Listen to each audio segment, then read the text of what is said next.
Et pendant ce temps-là, l'ensemble du personnel du collège Paul Vallon de Givors, c'est dans le Rhône, est en grève depuis 2 jours. Jean-Luc Boujon, vous êtes le correspondant européen en Rhône-Alpes, un personnel enseignant qui veut dénoncer un climat de violence de plus en plus pesant.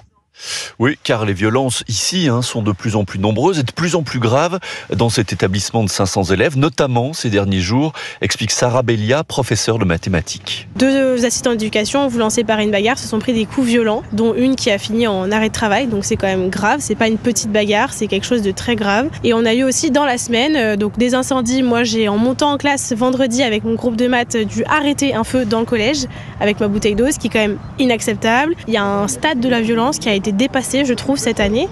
Hier donc, 35 enseignants sur 40 ont exercé leur droit de retrait, refusé par le rectorat qui a transformé la journée d'hier en jour de grève. Mais que leur faut-il de plus, demande Caroline Fréza, prof de SVT. On demande un droit de retrait, on nous dit que non, on n'a pas de danger imminent. Hier, des élèves au premier étage ont déversé un extincteur dans les étages. Quand on dit que réellement il y a un souci, c'est que voilà, il y a un souci.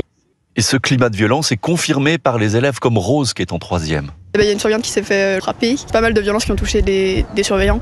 Et pareil, il y a eu des dames de cantine qui ont été touchées par certaines bagarres. Je pense que c'est pas normal. Et du coup, je pense que c'est quand même important de montrer qu'on n'est pas d'accord avec ce qui se passe. Alors pour l'instant, aucune rencontre avec le rectorat n'est prévue.